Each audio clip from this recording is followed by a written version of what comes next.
way, understanding why you're doing it. But the whole process is submission to God. And it's a very direct journey to God, depending on how we are spiritually. So I agree with you absolutely, Asra, that we are losers. We've got $1 million and yet we cannot eat well. That's exactly what we are. We've got $1 million, but we're miserable. We have nothing in terms of any kind of achievement. Yeah? So I agree with you absolutely. Next slide, please. Last two objectives. I may not be doing badly for time. Okay. I want to cover these two together. In many ways, remember when I talk about this, I'm talking about me and you. We carry and wear a jersey that everybody calls Muslim doctor. Tough lah. What to do? Yeah? Next slide, please. Or lucky. First of all, when we say responsible Muslim doctor, what do we mean by responsible? It means we are answerable and accountable. We have to answer to somebody and we have to take responsibility for our actions. We are accountable for it. Pengarah Hospital, Malaysian Medical Council, Dekan, pangkat yang rendah, Dr. Haniffah bagi ni untuk orang. Salah ke untuk mahal saya. But you know what I mean? If we are responsible, then we have to answer for our actions and be accountable. But this is the bit that's wrong. To which authority? So hospital says, attend. I have to attend. Otherwise, I have to answer to whom? Hospital. Malaysian Medical Council says, don't do. Otherwise, you lose your license. Is that the person you want to be accountable to? I'm not so sure. I'm sure you're sure.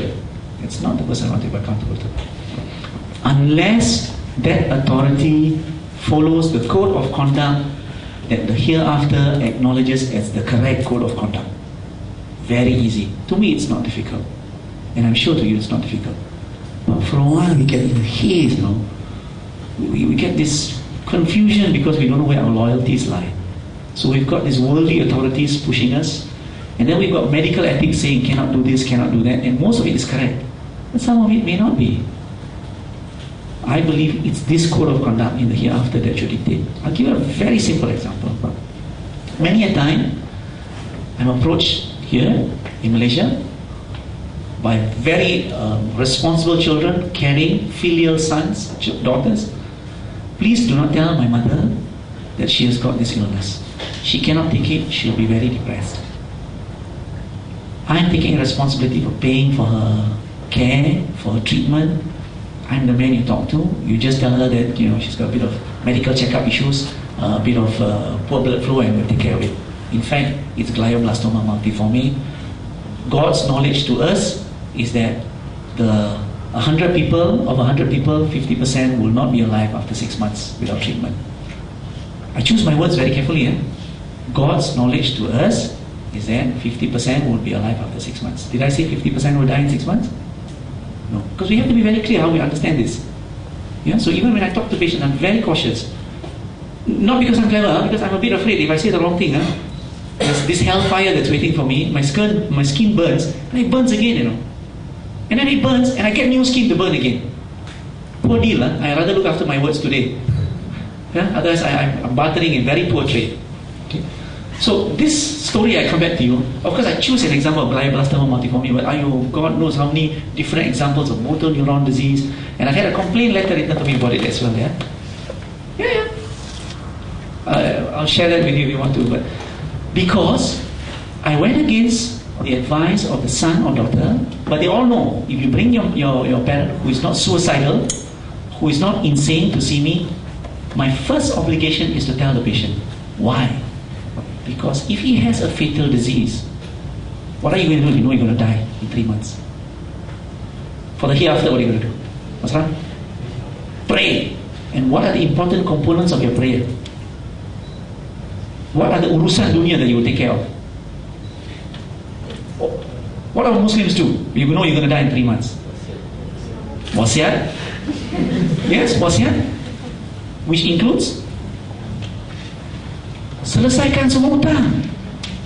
Minta maaf ke orang. Golden opportunity. How many of us have a chance? So in fact, in some ways, I feel we embrace death if we know when we're going to die. Because now I have a chance to clear my debts, to clear my emotional wrong, my spiritual wrong. Minta maaf. Who on earth am I, Haniffah, to follow worldly authority, children's authority, or medical ethics if it's wrongly placed, to supersede a hereafter control? Wrong. Fortunately, medical ethics supports us. So I get away with it. So that complaint letter carries no weight. We don't mean to hurt. Of course we don't mean to hurt. But we're not here to cheat, deceive, dishonest. Yeah? This law, desirable action that the authorities put on us, that medical ethics put on us, use of condom to prevent HIV spread, and those very tricky scenarios. Where do we stand? Where do we stand? Medical ethics or God's law? God's law. What's medical ethics? Made by who? Who on earth created medical ethics? Man! 800 years ago? 1000 years ago? Hippocratic? Compared to God's law? What's happened to these intellectual people? So clever but yet so stupid. Don't you think so? We glorify these medical ethics and we got it all wrong. Very sad state of affairs because we're so intellectual and yet so blind. Yes, I think it's wrong.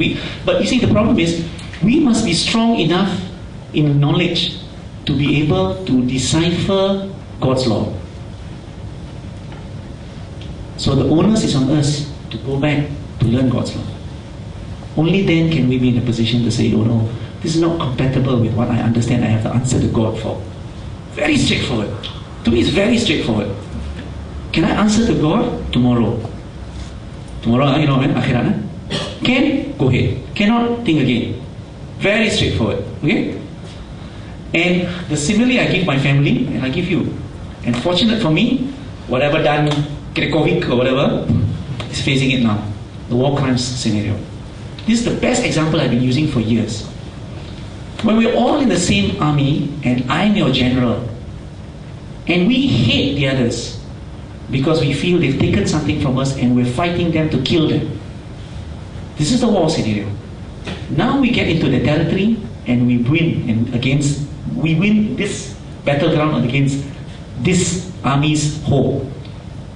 We fight the army, but does that give us a right to go into their homes, slaughter their wives and their children, and molest and rape?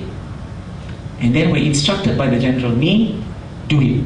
And then 3 do it, 5 do it, 7 do it, it becomes great. Everybody accepts that as correct for war. After the war, whether it was the Jews and the Germans before, or whether it's Bosnia and the Serbs now, 20 years later, 15 years later, the conscience of the world can see that that conduct of mass murder, ethnic cleansing, rape, is not morally correct. But to the army at that point in time, following my general in my aggression and anger against my enemy, no big deal. We are caught in something like that, conceptually. We are caught in this war. It's not war, metaphorical. In this life of worldly general controls. Many generations later, akhirat, or many generations earlier, sahabat's time, they can see and see those were war crimes. You cannot have parties like that. You cannot live and dress this way just because the whole of community did it. Wrong. We are blind. Think about it, and you have to now work yourself out of being stuck in this environment of keeping you blind with the trend of the day. Yeah? Okay. Next slide, please.